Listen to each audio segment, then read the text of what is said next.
हम लोग यहाँ पर रोज लोगों की जागरूकता के लिए एक मानसिक बीमारी के बारे में थोड़ी बातचीत करते हैं। आज जिस बीमारी के बारे में हम लोग बातें करेंगे उसे कहते हैं डिप्रेशन।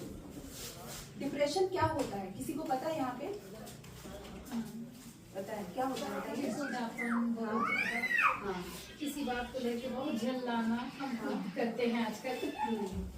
और कोई हम किसी बात को लेकर पूरा हाइपर हो जा रहे हैं, मतलब वो अच्छा ही बात है लेकिन किसी का बात अच्छा नहीं लगता है। कभी कभी खुद हम अपना महसूस कर रहे हैं अपने आप में, तो उसी को हम डिप्रेशन बोलते हैं। अच्छा, और कुछ भी हो किसी के मन में डिप्रेशन को लेके? और क्या होता है डिप्रेशन? ये शब्द सुना है आप लोगों ने? डिप्रेशन गुस्सापन आना, चिड़चिड़ापन आना। हाँ, गुस्सा आना, चिड़चिड़ापन, ठीक है। और मतलब कि उल्टा पुल्टा जवाब देना। हाँ, डिप्रेशन और कुछ? ठीक है। इस बीमारी को और बेहतर समझने के लिए हम लोग इसके पहले लक्षणों को समझ लेते हैं, इसके क्या क्या लक्षण होते हैं। ठीक है, इसका पहला लक्षण होता है लो मूड, यानी कि मन का हमेशा खराब लगना, उदास लगना, नाखुश लगना, बिना काम किए बहुत ज्यादा थकान महसूस करना। डिप्रेशन का जो मरीज होता है वो सोकर उठने के बाद भी बहुत ज्यादा थकान महसूस करता है, जैसे कि कुछ बहुत बड़ा काम वो कर चुका हो। किसी से मिलना जुलना, हंसना बोलना, ये सब करने का दिल नहीं करता है। पहले जिस काम को करने में बहुत ज्यादा मजा आता था, अब वही काम करने में उसका दिल नहीं लगता है। बहुत ज्यादा चिड़चिड़ापन, छोटी छोटी बात पर चिड़चिड़ा करके जवाब देना। उसके बाद हो जाता है कि नींद नहीं आने लगती है, नींद की कमी महसूस होने लगती है। अगर नींद आती भी है तो टूट टूट करके आती है। भूख प्यास में कमी होने लगती है। भूख प्यास में कमी की वजह से वजन भी बहुत जल्दी कम होने लगता है। ये सब जब बढ़ जाता है तो व्यक्ति को सुसाइडल थॉट्स भी आने लगते हैं, जिसको कि कहते हैं आत्महत्या की इच्छा होना। व्यक्ति खुद को चोट पहुंचाने की कोशिश करता है, खुद की जान लेने की कोशिश करता है। उसे लगता है कि मेरा जीवन जो है ये व्यर्थ है, मैं कुछ नहीं कर सकता हूँ, मैं बेकार हूँ। सेल्फ डाउट होने लगता है, अपना आत्मविश्वास जो है ये कम होने लगता है। ये सारे लक्षण अगर हम लोग किसी में देखते हैं, 2 हफ्तों से ज्यादा देखते हैं, तो हम लोग कह सकते हैं कि ये डिप्रेशन है। अब आप लोगों को करीना मैडम बताएंगी कि किन किन कारणों की वजह से डिप्रेशन हो सकता है। नमस्कार, मेरा नाम करीना परवीन है। मैं एक साइकोलॉजिस्ट हूँ। जैसे कि अभी जिया मैम ने डिप्रेशन क्या होती है और उसके लक्षणों के बारे में बताया, और मैं अब अवसाद होने के कारणों के बारे में बताऊंगी। अवसाद होने के कई कारण हो सकते हैं और सभी कारण एक दूसरे से जुड़े हुए और उतने ही महत्वपूर्ण होते हैं। अवसाद होने के बहुत सारे कारण हो सकते हैं, जिसमें से सबसे पहला और महत्वपूर्ण जेनेटिक यानी आनुवंशिकता को मानी जाती है। आनुवंशिकता मतलब अगर आपके परिवार में पहले किसी को इस तरीके की दिक्कत है या रही होगी तो आपको भी बहुत ज्यादा चांसेस है कि ये परेशानी हो सकती है। दूसरा, चाइल्डहुड ट्रॉमा, जिसे हम हिंदी में बोलते हैं कि बचपन में हुई कुछ बुरी घटनाएं जो आपके दिमाग पे गहरा असर डाल रही हो, जिससे आप निकल ना पाए हो, तब भी डिप्रेशन होने की संभावना होती है। तीसरा, निजी जीवन में चल रही कुछ परेशानी। अब निजी जीवन में चल रही कुछ परेशानी मतलब पैसे की कमी, बिजनेस में लॉस, परिवार वालों से संबंध का खराब होना, काम में मन न लगने इत्यादि की वजह से भी डिप्रेशन हो सकते हैं, जिसे हम आर्थिक कारण में रखते हैं। दिमागी रसायनों की मात्रा में कमी या बढ़ोतरी की वजह से भी डिप्रेशन होने के चांसेस होते हैं, जिन्हें हम केमिकल डिसबैलेंस या फिर हार्मोनल डिसबैलेंस भी कहते हैं। चौथा, नशा या फिर अधिक मादक पदार्थों का सेवन करने की वजह से भी डिप्रेशन होती है, क्योंकि इन सारी चीजों का सेवन करने के बाद हम कुछ देर के लिए अच्छा और नियमित महसूस करते हैं, लेकिन जैसे ही इस चीजों का सेवन खत्म होता है हम लो मूड, ज्यादा सोचना, अकेले रहना, ये सारी चीजें हमारे दिमाग में और ज्यादा बढ़ने लग जाती है, जिसके वजह से भी डिप्रेशन बढ़ती है और नशा डिप्रेशन का कारण बन सकती है। ये सारी चीजें डिप्रेशन होने के कारण को बताती है। अगर आप ये सारी लक्षण और ये सारी कारणों को पता करते हैं तो जल्द ही साइकियाट्रिस्ट और साइकोलॉजिस्ट से कंसल्ट करें और उनके दिए गए सुझाव को अपनाकर आप इससे निजात पा सकते हैं।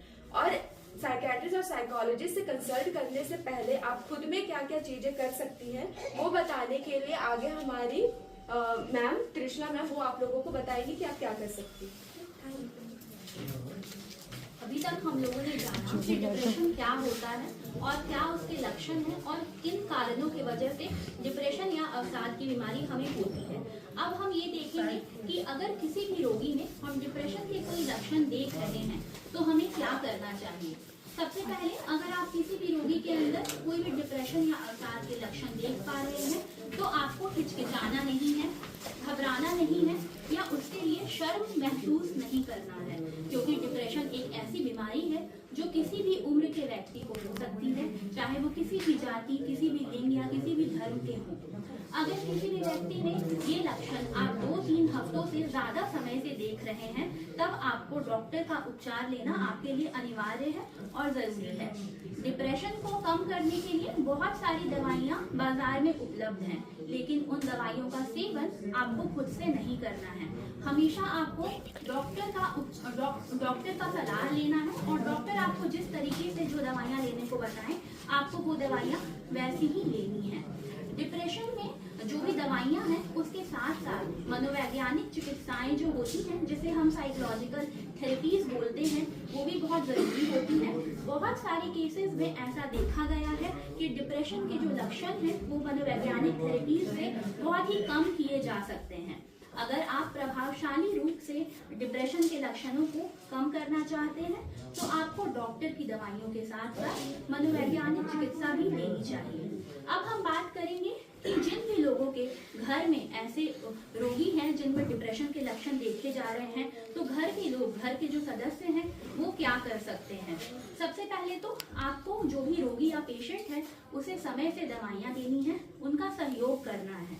दूसरी बात, जो हमारे रोजमर्रा के जीवन के कार्य होते हैं जिसे हम डेली लाइफ एक्टिविटीज भी बोलते हैं, जैसे घर का काम, खाना बनाना, घर की साफ सफाई करना, ये करने के लिए आपको पेशेंट को प्रोत्साहित करना है ताकि वो इन काम में पार्टिसिपेशन ले, भागीदारी ले और इन कार्य को अच्छे से कर सके।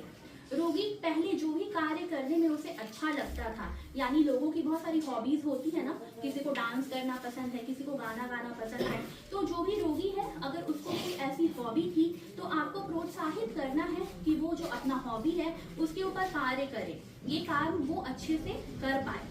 जो भी डिप्रेशन के रोगी होते हैं वो थोड़े मंद हो जाते हैं या धीमा हो जाते हैं, तो जब ऐसा हो उनके साथ तो आपको उनको डांट फटकार नहीं लगाना है, प्यार से उन्हें समझाना है, उनका सहयोग करना है। डिप्रेशन में बहुत ज्यादा नेगेटिव थॉट, जिसको हम नकारात्मक भावनाएं बोलती हैं, वैसे दिमाग में आने लगते हैं। तो बहुत बार ऐसा भी होता है कि रोगी आत्महत्या करने की बातें करता है। अगर आप ऐसी बातें सुने तो आपको डॉक्टर का उपचार लेना है, डॉक्टर की सलाह लेनी है और उसके साथ साथ ही जो भी मनोवैज्ञानिक थेरेपीज आपको बताई जाती हैं उसके लिए आपको समय से वो थेरेपीज लेनी है। जो भी दवाइयाँ या थेरेपीज है वो अपने हिसाब से आपको बंद नहीं करना है, क्योंकि बहुत बार हमें ऐसा लगता है कि डिप्रेशन की जो दवाइयाँ हैं उसका हो सकता है हमें आदत लग जाए, या फिर ये जो दवाइयाँ हैं ये नींद की दवाइयाँ होती हैं, पर ऐसा नहीं है। जो भी दवाइयाँ हैं उनकी आदत हमें नहीं लगती है और वो बस नींद की दवाइयाँ नहीं होती हैं। तो जो भी दवाइयाँ डॉक्टर जैसे जैसे आपको बताएं आपको वैसे वैसे लेनी है और अपने हिसाब से कम या ज्यादा नहीं करना है। जब डॉक्टर आपको बुलाएं आपको दोबारा फॉलो अप के लिए आना है और डॉक्टर की सलाह और साइकोलॉजिकल सलाह दोनों ही आपको लेना है। Thank you. अगर आप लोगों को डिप्रेशन से जुड़े कुछ सवाल पूछने हैं तो आप पूछ सकते हैं। कुछ सवाल है आप लोगों के मन में?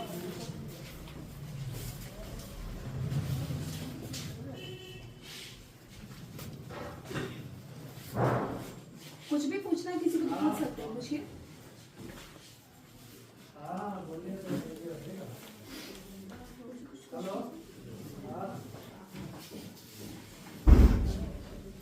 कोई भी सवाल है आपके मन में? ऐसा पेशेंट को तो समझाना ही बड़ा मुश्किल हो जाता है। जैसे हम कुछ कह रहे हैं, जो कह रहा गलत है, उसको हम बता रहे थे, इतना जिद कर देता है, कुछ समझाना इसका कठिन हो जाता है। नहीं, यही सोच बदलनी है। आपको ये नहीं सोचना है कि उसे समझाना या फिर बात करना उससे बेकार है। आप लोग उनसे खुल के बातें करने की कोशिश कीजिए, उनकी परेशानी को समझिए और अपने तरीके से सुझाव देने की कोशिश कीजिए। ऐसा बिल्कुल नहीं समझना है कि उन्हें समझाना या फिर सुझाव देना बेकार है? मानवे नहीं करता है, क्या नहीं मानता है? कोई बात जो जिद करता करते रहता है।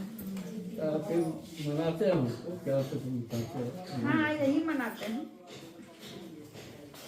प्यार से समझाने से तो हर बात जो मानेगा अपना कोई। बात है उसको बार बार दोहराना होता नहीं। डिप्रेशन वाले के साथ तो हम लोग भी डिप्रेस हो जाते हैं, वही तो मुश्किल है, कंट्रोल नहीं हो पाता है ना।